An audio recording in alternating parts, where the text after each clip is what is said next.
EQU by ChoiceCenter Leadership University is where emotional intelligence meets extraordinary results.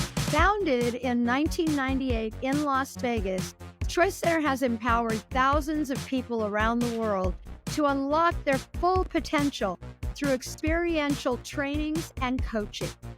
Here on EQU, we dive into the inspiring stories and transformative journeys from both famous faces and everyday heroes. Graduates who have harnessed emotional intelligence to have transformed their lives in ways that are nothing short of remarkable. From skyrocketing their careers to deepening relationships, balancing creative pursuits with focusing on health, finances, and family. Our guests share the real-world impact of EQ on living a life you author and love. Get ready to be inspired, challenged, and equipped with insights that can serve you to create radical results in your own life. If you're ready to dream, declare, and deliver, let EQU show you what's possible.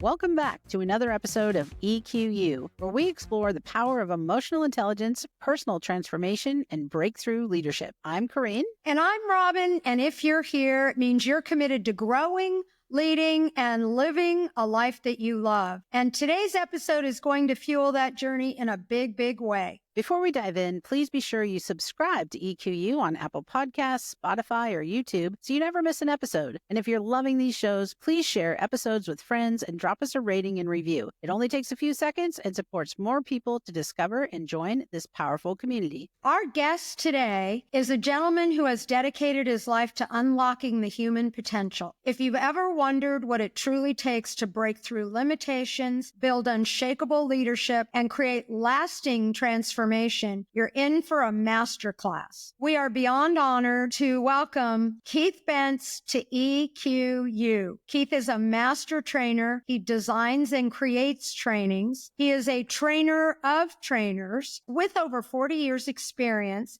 in experiential education. He has personally led transformational trainings for over 60,000 men and women across the globe, helping them elevate their leadership, their mindset, and results in business, relationships, and life. Keith's journey began in academia, where he earned undergraduate and graduate degrees in ancient Greek language, literature, and philosophy from Stanford University, graduating summa cum laude. He taught philosophy and literature at Stanford and Boston University, and then in 1980, he made a bold move. He left the classroom to step into the world of personal transformation. And that was a blessing for all of us. For sure. Besides being one of the legendary discovery trainers, Keith is the mastermind behind Choice Center's The Business Challenge, the Men's Retreat, the Journey Within, and he is one of the few people on the planet certified by legendary George Leonard to facilitate the Samurai Game, an experiential leadership training unlike any other. Beyond his 4 decades transforming lives through leadership and experiential training, Keith is also living his dream. He's the proud owner of a Napa Valley vineyard and the creator of Aurelia, a premium single vineyard Sauvignon Blanc that embodies his passion for excellence and craftsmanship. Listeners, you get to meet a whole new side of Keith outside the training room today. Keith, what a pleasure to have you with us. Welcome to EQU.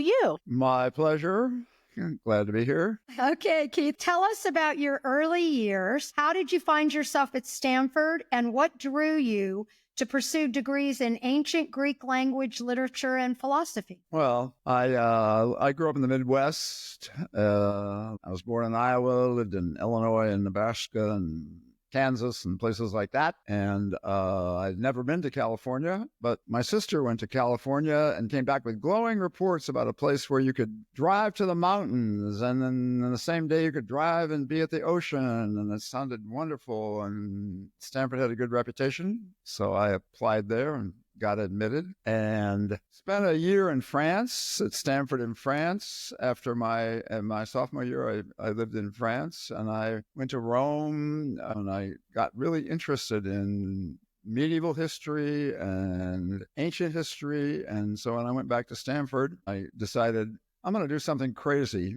Actually, how it happened is I took a beginning philosophy class from a Professor Mothershead, which was the best class I ever took at Stanford. Many people took that class and loved it. And I read Plato. I read a lot of Plato. And so I said to myself, I'm going to read Plato in Greek.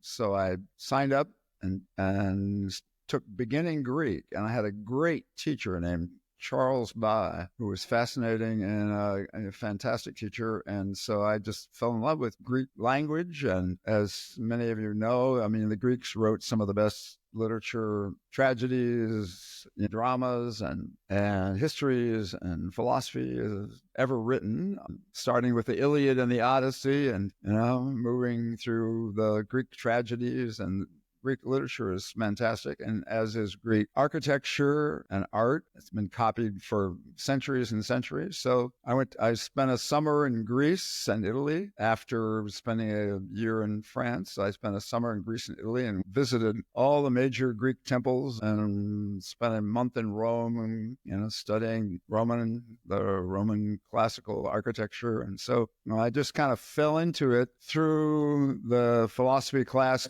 I loved reading Plato and just decided I'm going to read that in the original. And so once you have a classics degree, there's not a whole lot else to do except teach classics. So that's how I got into the academic world and teaching. So yeah, you didn't just study at Stanford, then you went on to teach there. I taught a number of classes at Stanford as an advanced graduate student when I was working towards my PhD. I was on the faculty with Boston University. I went to Boston University following my teacher, Charles Bai, who left Stanford and went to be the head of the department at Boston University. So are these the kind of things you want people to know? Yeah, we like to know a little bit about the background. It's kind of neat, like my mom was born in Nebraska. I didn't know you'd lived in Nebraska and stuff like that. This is fun for us. I lived in Beatrice, Nebraska. Wow. And you moved around a lot. Were your parents entrepreneurs? My dad was a petroleum engineer, and he was in charge. It was the superintendent of building a pipeline from the gas fields in Texas up to Chicago. So we started in Texas. I lived in Fritch, Texas, and Alva, Oklahoma, and I'm in Little Rock, Arkansas. And so we followed the pipeline north as they built it, and Nebraska, and went to a different school every year of my life until I was in the 6th grade, sometimes two schools in the same year.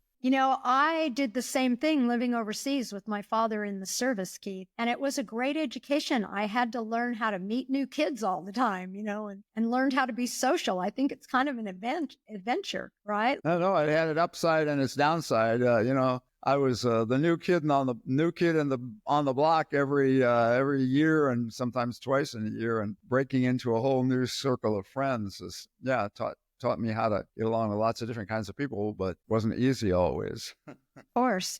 Well, let's go from academia to transformation. In 1980, you made a huge transition. You left teaching at Stanford to step into the world of experiential training and personal development. What sparked that decision, Keith, and how did you discover the transformational trainings? Just like everybody else, I did, I did the training in 1975. Those trainings changed my life. And so after going through them, I said to myself, I want to do that. Because when you teach classics, my average class size was about 6 people, and not, it's not the world's most popular major anywhere. And although it has its advantages and has its attraction, but I wasn't reaching a lot of people. And I went into teaching. I wanted to do teaching, so I could make a difference for people, and so I could contribute to people and teach people. And I realized I was reaching about 30 people a year. So when I saw the transformational work, I said, this is something that I could really do, that I could be in front of a lot of people and I could contribute to people's personal growth. So just like everybody else who does this work, I started with doing it myself, just like you guys. I started from my own personal experience. It had a big effect on my life. So. Yeah. What were some of the things that as you went through those trainings yourself that you saw transform for yourself? Just like everybody, especially with moving around so much, I ended up with fear of being an outsider. I was kind of an outsider over and over and over in my childhood. And so I had a tendency to keep myself as an outsider. Never, no matter what I was part of, I would always feel like I was different from other people on the outside, never really fully part of the group. And so I had a very big breakthrough about that, comes down to self-trust and feeling like I deserve to be part of the group rather than that I was in some way an outcast or an outsider. So like that, basic self-confidence, self-trust. I've always been intelligent. I've never had trouble competing on that level, but emotionally, I would distance myself from people because I had a lot of experiences of being on the outside. So that was the big breakthrough for me in doing the trainings. I've never heard you talk about that. I'm so glad we're doing this. Was there a particular moment in your life that made you realize that you were meant to stay in this world, this genre of emotional intelligence? Just like I said, I did the trainings myself, and I thought, wow, that's great. Those men and women who are leading those are really making a difference. And I said, I want to be like that. So as you know, the second level, what in Choice Center is breakthrough, is a very powerful experience with exercises that truly make it possible to let go of the past and transform limiting beliefs into ones that are empowering. Yeah, you focused on delivering transformational trainings for, you can tell us, but it's 40 some years now. And what is it about this work that's held your attention so long and kept you wanting to continue? Yeah, I'm about to leave for Asia tonight to go do a discovery training in Kuala Lumpur and one in Jakarta and one in Taipei. In every training, there are people who have a life-changing experience, and it's just really, exciting and fulfilling to be able to facilitate that. I'm real clear that, I'm there as a facilitator, and that the people themselves are the ones who do the work. I'm not a wizard or a magician or anything. I'm just good at setting up exercises in which people can discover for themselves their personal power and their self-confidence and their love of themselves and stuff. So I just see myself as somebody who makes it possible for people to do the work themselves. And anybody who's good at this, from my point of view, or who's a master at this, sees it that way. It's not like I'm doing it. I'm the one who's creating the transformation. I just set up the environment and the context for people to either transform or not. Some people go through the trainings and choose to continue on as they were. And some people have a profound life-changing experience, and it's up to them.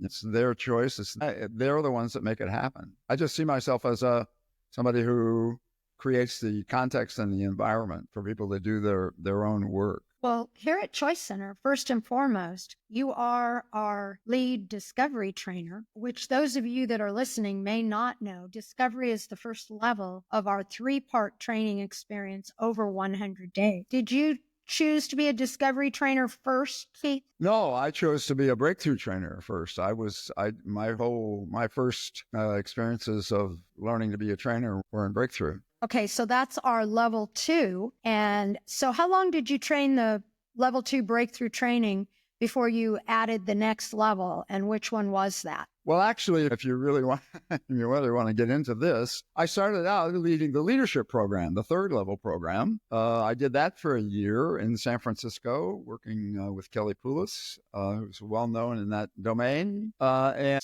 frankly, when I went to apply to be a trainer, they said, "You're not ready." So I did the weekends of the leadership program, and then after that, I led breakthrough trainings for about 5 years, and then I learned to do the discovery training, so I could do both. So were you doing all 3 levels at that time, or did you move through them? Yeah, I was going back and forth. Once I learned to do both breakthrough and discovery, I would lead breakthrough and discovery, sometimes back to back. Sometimes I was leading both of them. What do you find powerful about it? About the trainings?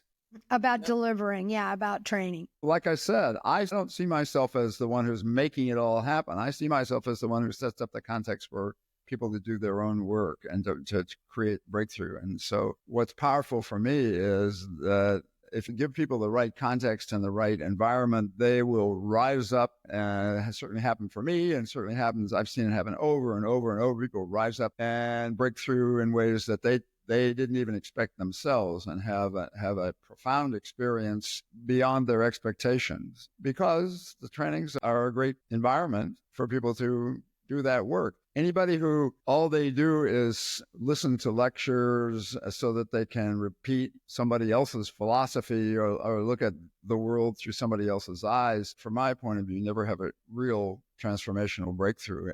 It comes from doing the work themselves. That's what's powerful for me, is to be able to facilitate that process. So. You've done discovery, breakthrough, and leadership. Do you have a favorite amongst those, since you've got experience in all three? Well, these last number of years, I do almost all discovery and other workshops like Samurai and Journey Within, the workshop that I designed. So I haven't done a breakthrough in several years. So I found that I've gotten very attached to what happens to taking people from when they just begin the work and they've never had a transformational experience, to take people who come in without knowing what to expect, some of them resistant, and taking a group of people that's just beginning and having them take that big first step is exciting for me. So I've gravitated towards leading discovery pretty much exclusively.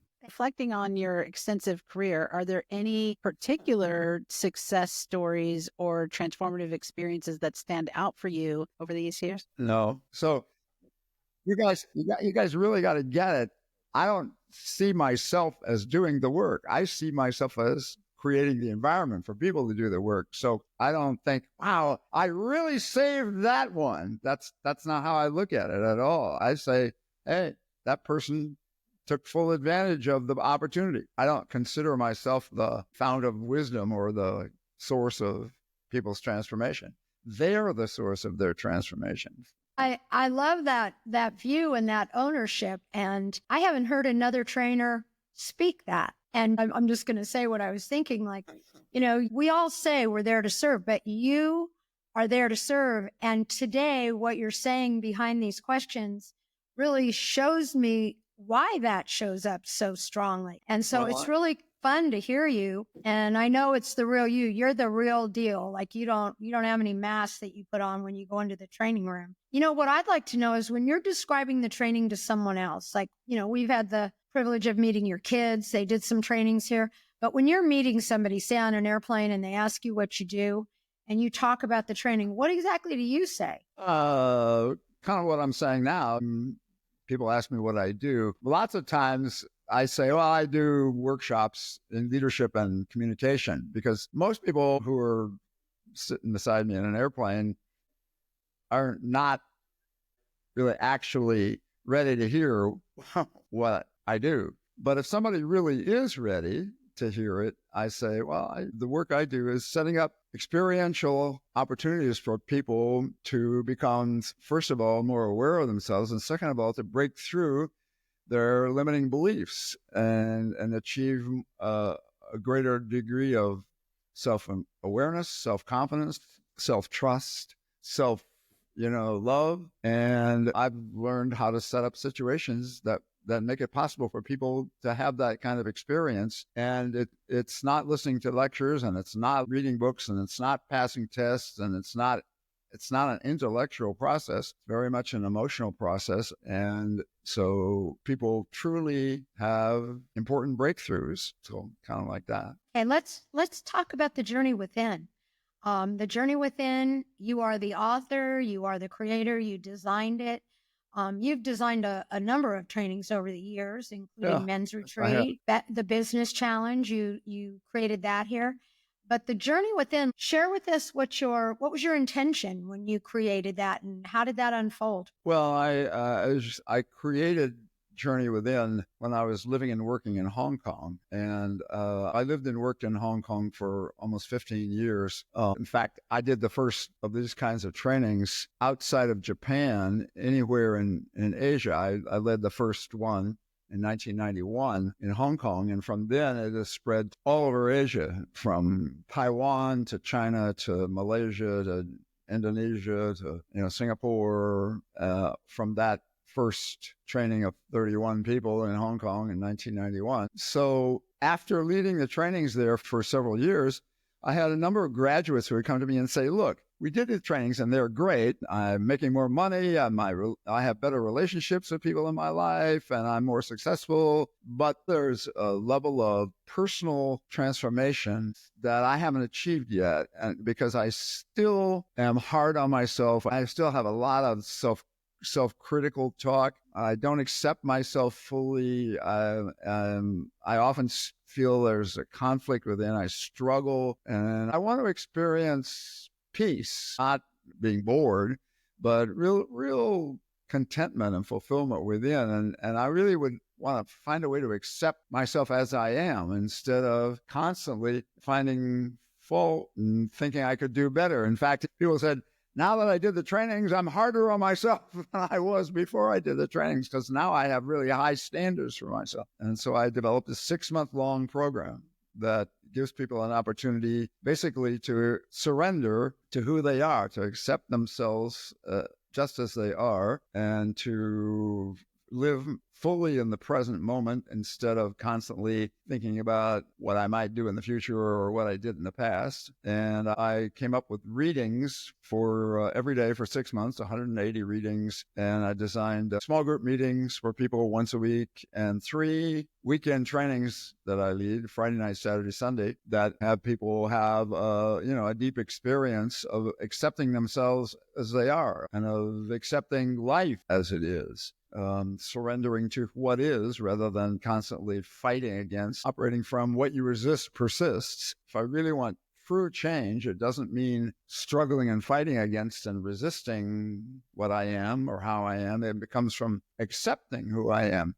None of this is a new idea. In fact, it's very much part of the Eastern and the Chinese way, the Zen way, the Japanese way of looking at life, which is going with the flow, surrendering to the flow of life rather than fighting against the flow of life. The whole fundamental premise of Taoism and then later of Zen Buddhism is exactly what we're talking about. Instead of resisting life and trying to change life, flow with the flow of life. So I don't pretend to have invented this idea. I just found ways to make it accessible to graduates of the Discovery Breakthrough Leadership. And so I experimented with it and played around with it. And now it's been done by thousands of people in Asia, and I've led it in Mexico, and as well as for Choice Center. I've been surprised myself what profound discoveries and breakthroughs people have. But a lot of it comes from the work that people do in Discovery Breakthrough and Leadership. It's not like people come in to this cold or off the street. It's always been done as a graduate level of the 3 levels program. So, well, certainly here at Choice Center, it became the favorite. If someone has completed Journey Within, and you're asking them what was the highlight of your entire education here, your journey here, the Journey Within comes out of every single person's answer as the favorite and the top of the game. And it fascinated me at the beginning because it was a training, of course, I'd never seen or heard of. And you just kept saying, trust me, people are going to love it. And they really do. It has a legend of its own. Well, that's gratifying to hear. A lot of it has to do with the work that they've already experienced, at Choice Center and Discovery Breakthrough and Leadership, and the preparation that they've had for it, and coming in with a mindset of, hey, I'm ready to go with the flow. What had you land on 6 months? I don't have some profound reason. It's just that I always tell this story about my friend Joe Rosenberg, who is a famous alto sax player, jazz musician, who played in Paris and San Francisco and all the great jazz clubs around the world. I went to his house. He was living in Jakarta, and he had a little house out in the back of his main house. And every day he would go out there and practice for 4 hours every day. I stayed with him for a couple of weeks. And I said, good God, man, you've been playing outdoor sex for 25 years. Do you have to practice every day? He says, man, if I don't practice every day, I start to lose it. I start to slip. So I said to myself, that's what is needed in the work that I'm doing, transformational work. So then I said, okay, daily practice. And I don't know, 3 months was already the length of the leadership program. A year seemed too long. So I just kind of said, well, maybe about 6 months would be the amount of time that people could really go and integrate this and into their lives and assimilate it and have it not be just something they do briefly for a few days and then they go back to their regular lives. And after a while, it kind of slips away, which is what happens with some people. So it just seemed like enough time for people to really go deep, but not so that it would be more than people would want to get themselves in for. Why have we got leadership as a prerequisite? Well, the reason that I have recommended that be a prerequisite is in leadership, people really learn what it means to be committed and to be persistent and to not give up and to not have just short-term goals, but have goals that they're willing to invest themselves in over a long period of time. And so I thought 6 months is a pretty long time. If people have never had that experience of persistence and commitment like that and sticking with it, even through the ups and the downs that happen in leadership, that means people will be much more likely to hang in there for 6 months and not say, oh God, 6 months is too long, I quit. So for me, it's the way to maximize people's chances of completing the 6 month program, because 6 months is a long time. And some people really come up against their limiting beliefs in Journey Within. And it's easy enough to find an excuse to quit. So people who've done leadership, they know what it means to be committed and to hang in there and to stick with it and break through their voices that try to take the easy way out. I think it makes a lot of sense. It sets up mindset for it. So Keith, you train the Samurai Game at ChoiceCenter, and it's one of my absolute favorites. It blows me away every time. And for me, it's all about discovering the true power of intention and how our mindset and self-talk really dictate our results. But let's hear from you. Like, how do you share about the Samurai Game with people? Samurai is my favorite of those short Friday night, Saturday, Sunday workshops by far. And I had the good fortune to be trained do the Samurai Game by the man who created it, George Leonard. Back in 1988, it was, when I was working and living in Seattle for a company called SportsMind. And we were doing 10-day long trainings for big corporations, including AT&T and Nike and these Seattle Seahawks and so on. And we did outdoor adventure ropes stuff. And we also did the Samurai Game. And so I learned it there. And George, who created it, worked with us and taught us to lead the Samurai Game. So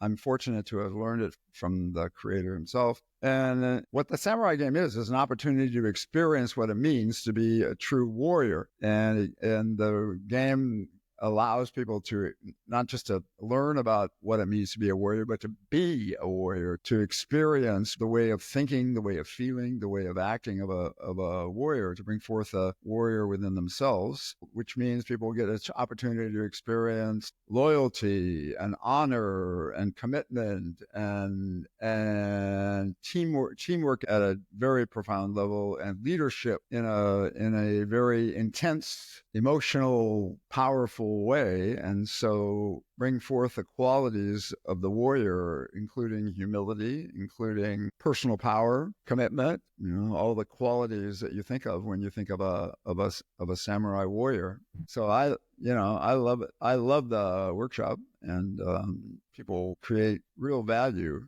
for themselves in it. Why is Samurai Game one of your favorites? Well, it's very exciting, and it's very it's very dramatic. I don't want to give away what happens in there, but it's one of the most intense and exciting and fun workshops, and it's very physical too. You get to be a warrior means you get to participate the way warriors participate. So we do a lot of physical stuff. And so I really enjoy that kind of thing. It's not a sit and think about it, talk about it kind of workshop. It's very physically involving and exciting in that way. So it also has an intense focus. When I played the game the first time, the focus is amazing. We learn how powerful we are. And when we focus and concentrate, we can do things that we think are impossible before we're shown how. Yeah, good point. Yeah. Yeah. And you talked about intention.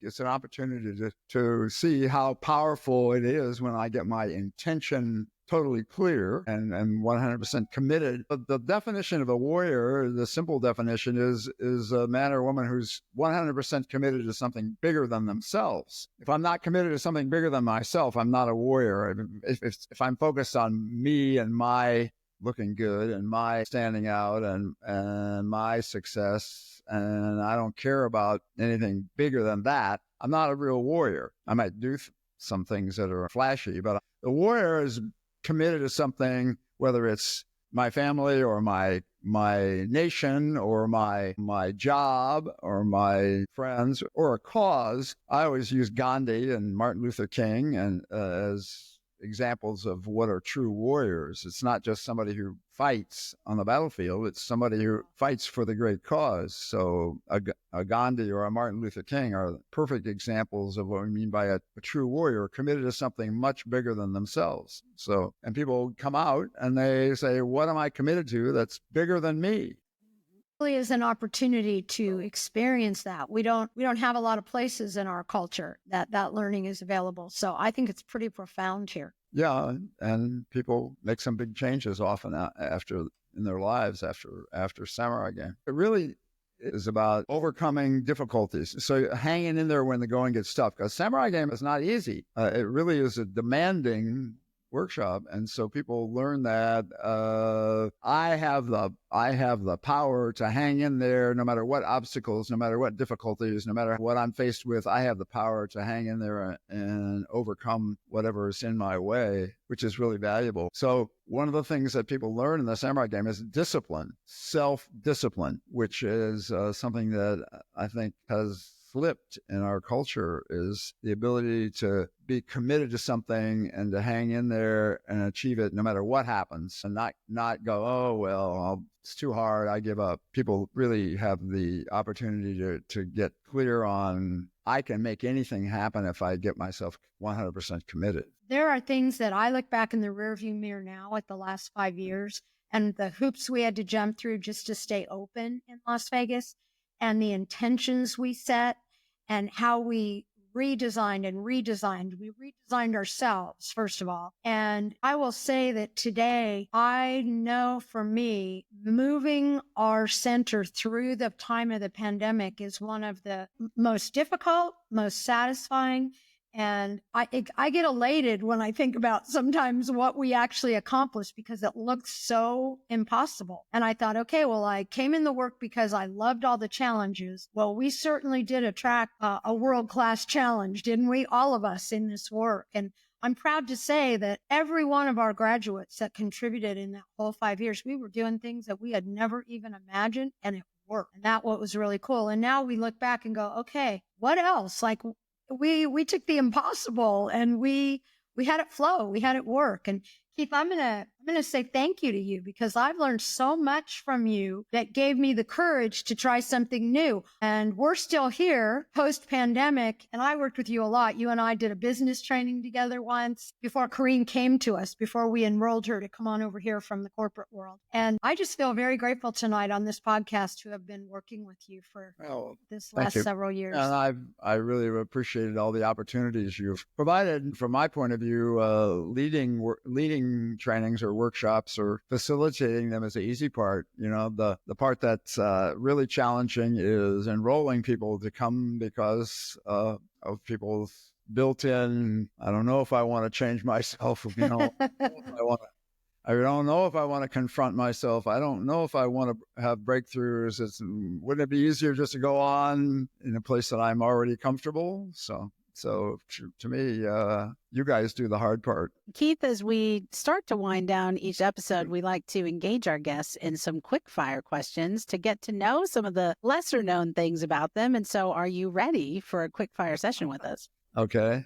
As long as it's I think you'll enjoy these. quick fire questions, huh? Okay, I love this question. We can never get you on calls on Tuesday nights. Tell us why, Keith. Share that with us. Oh, well, because I play the bass, the stand-up bass, the acoustic bass. I've been playing it for longer than I've been a facilitator, longer than I've been a trainer. And I have a once-a-week Tuesday night jam that I play in. It's a bluegrass jam with a fiddle player, a couple fiddle players, a mandolin player, a couple of guitar players, sometimes a dobro player. And so on Tuesday nights, when I'm home, when I'm here in San Francisco, I go play music, and we have a once a month gig that we do at a tasting room up in the Napa Valley, and so that's what we're gonna have to hit that one of these times. That's what Tuesdays are. We're gonna have to make it up there when we're up in that area with friends and family. That's for sure. Well, it's only one Saturday a month, so you'd have to have it all coordinated. We don't play there every week, certainly not every day. So.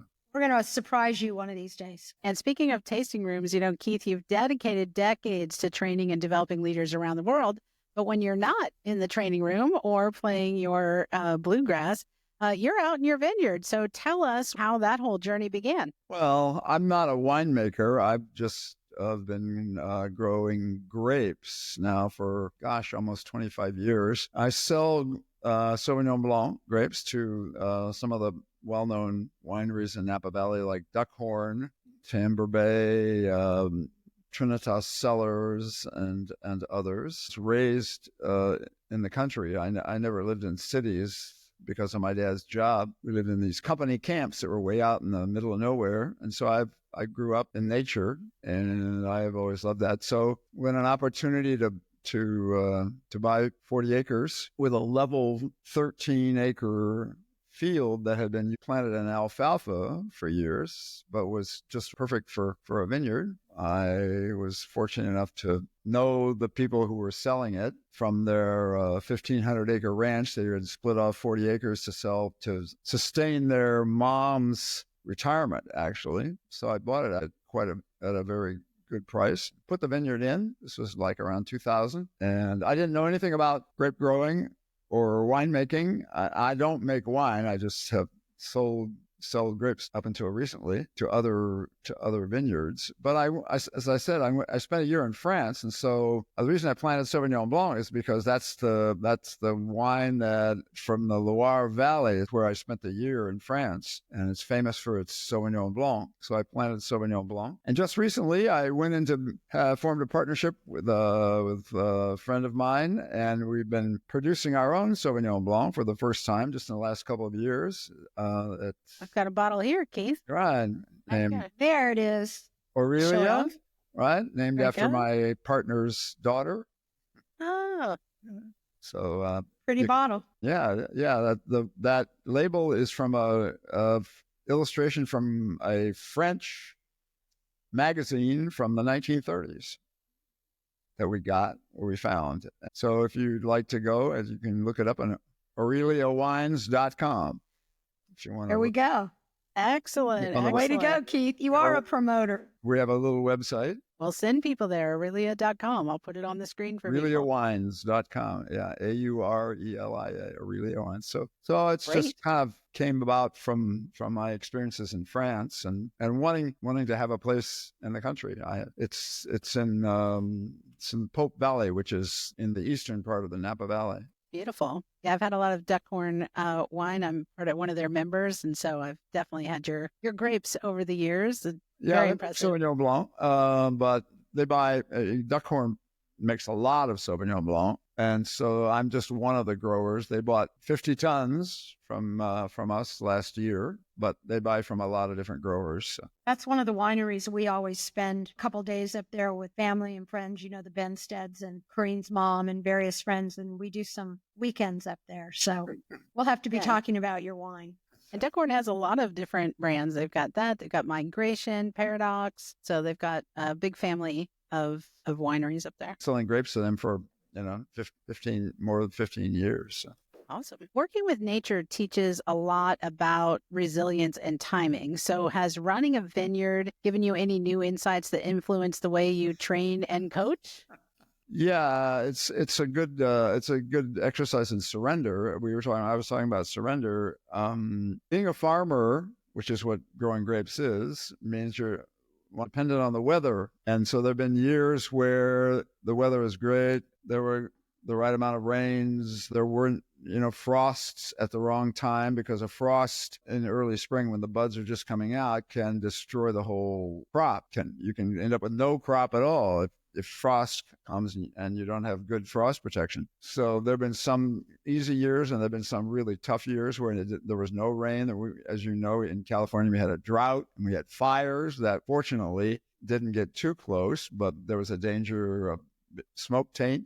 So I had to surrender to going with the flow, and every year is different, and some years are easy and some years it's tough, and, completely at the mercy of the weather, because the weather can either support the crop or it can damage it and make it difficult. So, in fact, a lot of the Chinese philosophy, including what everybody knows as the yin-yang symbol with black and white, came from an agricultural community where if you weren't in sync with the rhythms of a year and the rhythms of spring and summer and fall and winter, you would never succeed. And to be fully aligned with the flow of the year as it evolves. And so I've had to adapt and surrender to what was happening from year to year, and it changes a lot from year to year. Along that similar path, anything you want to add as it pertains to leadership programs that we develop and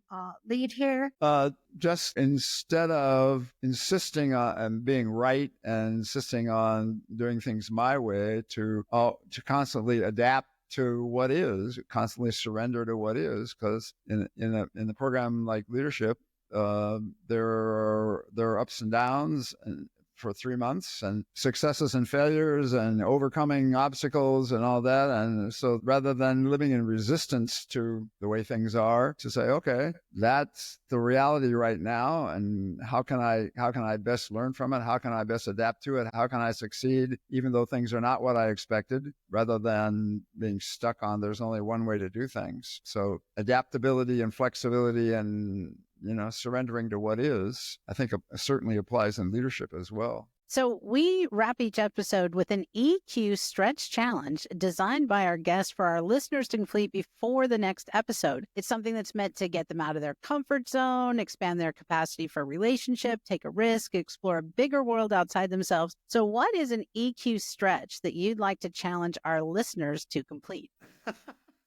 I wish you'd told me this. What do you mean? You're coming in a couple with an EQ stretch? Oh, we surprise people. Yeah, that's what we love about it. I guess for me, continuing in the vein that we've been talking about, an EQ stretch would be to be very conscious of surrendering to what is from moment to moment, rather than wanting to resist and have things be different than they are, to see how I can align myself with the flow and go with the flow and be at one with what is, rather than fighting against and struggling against what life is serving up to me. So yeah, that's one that's subtle, but is very valuable once you really get it about what it means to surrender.